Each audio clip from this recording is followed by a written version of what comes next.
আসসালামু আলাইকুম। আমি মোমেনার দিনকাল থেকে মোমেনা বলছি। আপনারা সবাই কেমন আছেন? আলহামদুলিল্লাহ, আমরা সবাই ভালো আছি।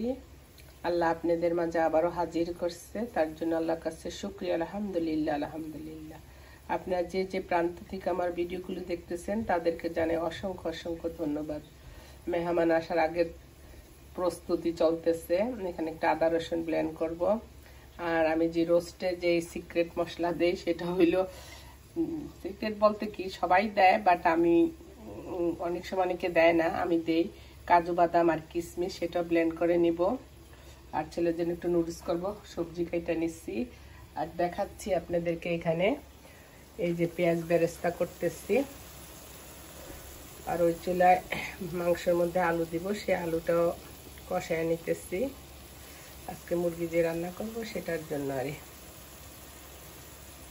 তো ঠিক আছে এখন। আর এই কাজু বাদামগুলো আমরা যারা মেয়ে আছি তারা জন্য এই কাজু বাদাম সকালে একটু রাত্রে ভিজিয়ে রাখে, সকালে যেন একটু খায়, তাইলে অনেক এনার্জি পাওয়া যায়। আমরা তো আসলে মেয়েরা সংসারে রান্না বান্নাতেই ডুবে থাকি, কিন্তু নিজেদের খাওয়ার ব্যাপারে বা ইয়ের ব্যাপারে আমরা অনেক করি, অবহেলা করি। আমি জানি না, আমার পেঁয়াজ বেরেস্তা অত ভালো হয় না, ট্রাই করি। ঠিক আছে, আমি একটু ব্লেন্ড করে নিই, শব্দ হবে তো সেই জন্য আপনাদের ক্যামেরাটা একটু অফ করে নিই। আমি একটু চিকেন কোফতা করবো গেস্টদের জন্য, সেজন্য এখানে চিকেন কিমা নিয়ে নিচ্ছি। তারপর আমি দিব এটার সাথে লবণ দিব। ম্যারিনেট করে রাখলে না সব কিছু মজা লাগে, আর আমার কাছে জানি না। একটু আদা রসুন পেস্ট দিব, লেবুর রস দিব, আর দেব একটু গার্লিক পাউডার, গোলমরিচের গুঁড়া দিচ্ছি, আর একটু দিব গার্লিক পাউডার। এদিকে ভালো করে চিকেনটার আগে মাখিয়ে নিব আমি।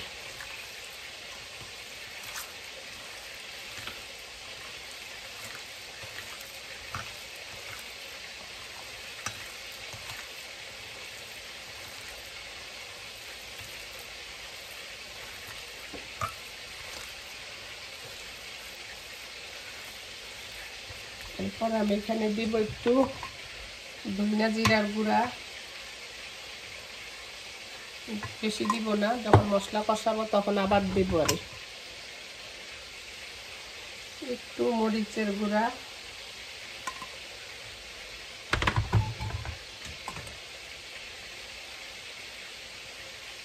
আর অল্প একটু হলুদের গুঁড়া দিব। আর আবারও সবগুলো উপকরণ দিয়ে আবারও মাখিয়ে নিব।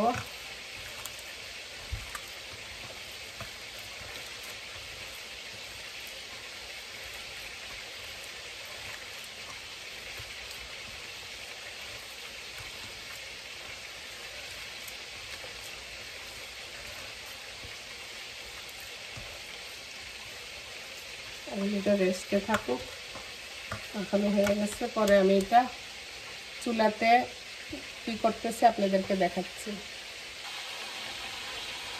এই যে মিটবলের মাংসটা ম্যারিনেট হয়ে গেছে, এখন আমি চুলার মধ্যে হালকা একটু ঘি আর তেল ব্রাশ করে, মানে অল্প একটু জাস্ট সল্টিটা করবো। এটা বিসমিল্লাহ, একদম নিভা জালে দিছি।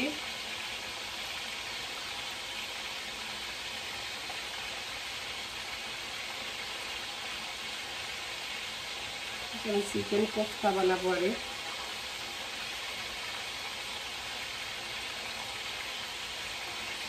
যেরকম বল বল করে হাতে নিয়ে কোফতার যে সাইজটা আছে না, একটু হালকা ভাজা নিব। আর হালকা, তাহলে চিকেনটা ভাঙবে না, মশলার সাথে সুন্দর করে ঢুকবে।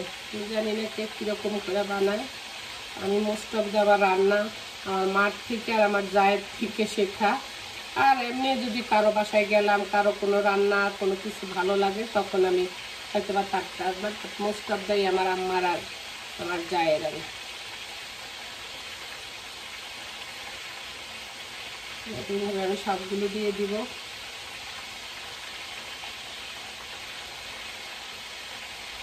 একটু ঢাকনা দিয়ে দেই।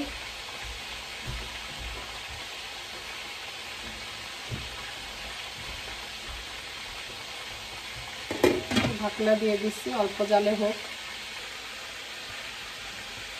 এখানে আমার চিকেন কোফতাগুলো একটু হালকা ভাপাইয়া নিচ্ছি, হয়ে গেছে। তাহলে আর ভাঙবে না, আর বুঝছেন, যখন আমি রান্না করব তখন আর ভাববো।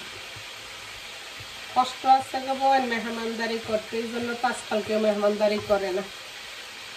আমরা তো আল্লাহ সন্তুষ্ট লাভের জন্য করি। একটা মানুষে আপনি দেখেন কোনো কিছু মানুষের তৃপ্তি নাই, একটা চাইলে আরেকটা চায়, একটা বাড়ি হইলে আরেকটা বাড়ি, আরেকটা ইয়ে হইলে টিভি হইলে আরেকটা টিভি চায়, 1 টাকা হইলে 10 টাকা চায়। একমাত্র খাওয়ার মধ্যে মানুষের যদি আপনি তৃপ্তি সহকারে খাওয়ান, সে গরিব হোক বড় হোক, সেই এক জায়গাতেই সে না শব্দ বলে। মানে তার পেটটা যদি ভইরা যায়, তা না না না ভাবি আর দিয়ে না, আর ভাবি হাসপাতালে 911 কল দিতে হবে, এমন মানে একটা খাবার। আর এমনি যদি ধরেন আপনার আমার থেকে 10টা টাকা হাওলাত চাইলেন, আমি দিলাম, তখন আপনি আল্লাহ আমার যদি আরও 10টা টাকা চাইতাম ভাবি বোধ দিত। মানে ওইগুলোর মধ্যে আমাদের তৃপ্ত নাই, একমাত্র খাওয়ার মধ্যে মানুষের তৃপ্ত। আর এখন শরীরের কারণে পারি না, বুঝছেন না, মাজা ব্যথা, ধোয়া ধাই, কুটাকাটি। আমার জামাই তো সাংসারিক না, অনেকের হাজবেন্ড আছে না, অনেক কিছু কাজে হেল্প টেল্প করা, না পোলারা না কেউ। যদি বলি তাহলে তুমি কেন মেহমান দাওয়াত দিচ্ছি, কেউ গল্প বই পড়তে শখ লাগে, কেউ আপনার গার্ডেনিং করতে শখ লাগে, কেউ আমার মেহমানদারি করতে শখ লাগে। এটা তো আমার অপরাধ বলতে পারেন, যেটাই বলেন বলেন। এইভাবে করে আমি সবগুলো ভাইজা নিই, তারপর পরে স্টেপ দেখাচ্ছি। এখানে যে চিকেনটার মধ্যে আমি কড়াইটার মধ্যে চিকেনগুলো ভাপিয়ে নিচ্ছি, সেই কড়াইয়ের মধ্যে একটু তেল দিলাম, আর একটু তেজপাতা, লং, দারচিনি, গোলমরিচ, এই মশলাটা দিয়ে দিলাম। এরপরে আমি একটু আদা রসুনের পেস্ট দিব, ওইখানে দিচ্ছি, এখন বেশি দিব না।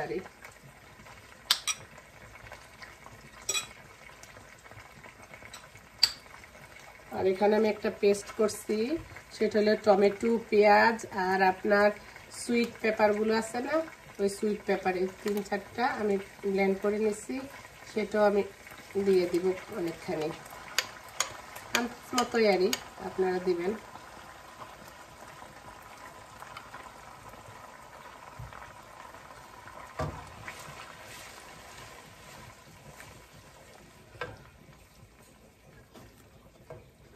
দিয়ে দেবো একটু লবণ পরিমাণ মতো, ওটার মধ্যে অলরেডি লবণ দিচ্ছি, আপনারা দেখে লবণ দিয়েন।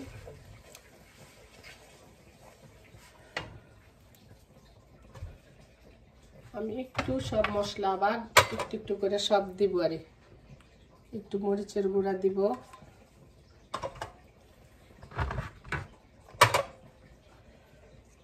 হালকা একটু হলুদের গুঁড়া দিব,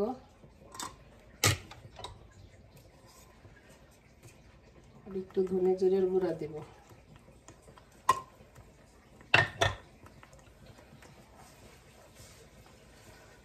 মশলাটা কষতে থাকুক, মশলা থেকে যখন তেল উঠে যাব তখন আমি ওই বলগুলো দিয়ে দিব। আর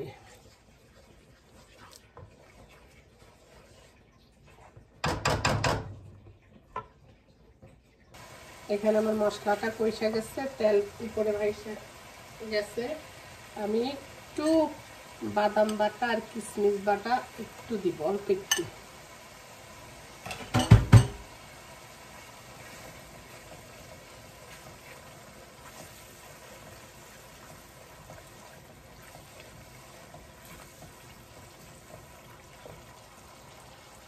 এখন আমি এই বলগুলো দিয়ে দিব এর সাথে।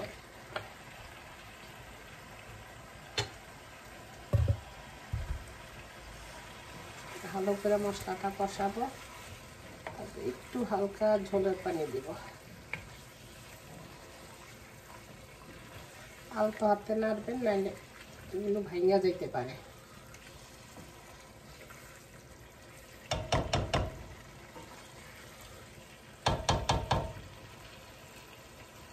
একদম একদম অল্প হাতে নাড়া দেবেন, বেশি ধরে দিলে বলগুলো সব ভেঙে যাবে। আমি আর দিব কি একটু টক দই দিব এখানে। টক দইটা আমি ফেটাই নিচ্ছি, অত দিব না, দিব।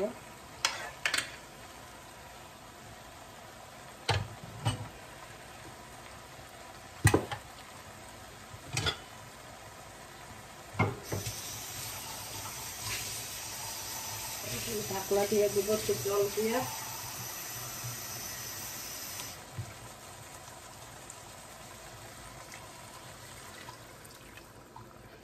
এটার ভিতরে ভালো করে সবগুলো মশলা ঢুকো।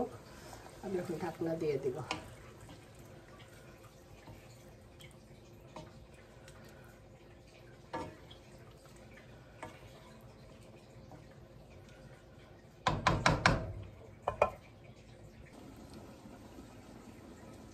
এবার ঢাকনাটা খুলে দেখি, এই যে আমার চিকেন কোফতাটা হয়ে গেছে।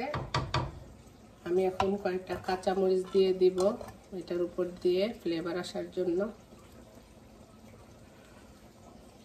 তারপর আমি একটু দিব ঘি।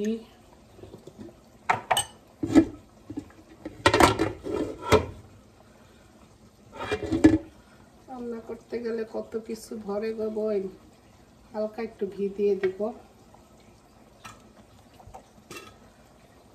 আর দিব একটু গরম মশলার গুঁড়া।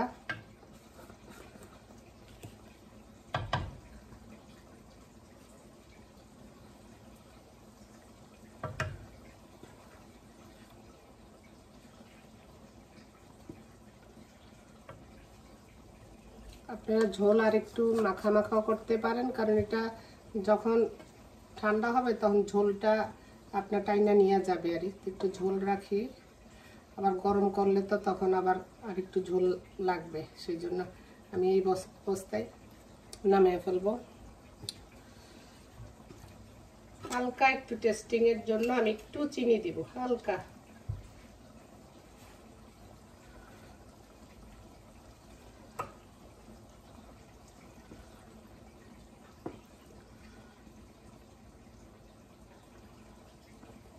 আর দেব একটু ধনিয়া পাতা।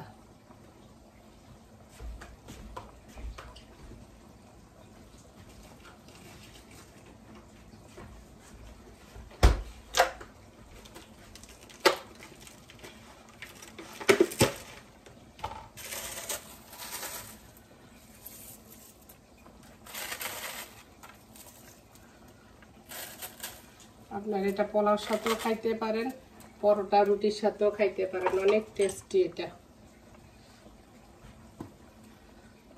এখন একটা সার্ভিং ডিশে বেড়ে নিব। হয়ে গেল আমার চিকেন কোফতা।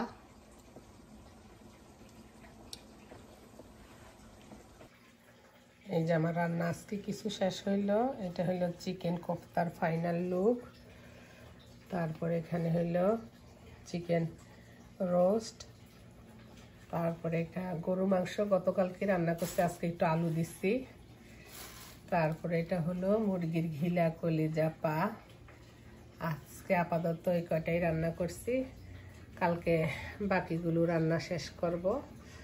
পরের দিন তো মেহমান আসবে। ওকে, আজকের জন্য শুভরাত্রি, ভালো থাকেন, আল্লাহ হাফেজ, আসসালামু আলাইকুম।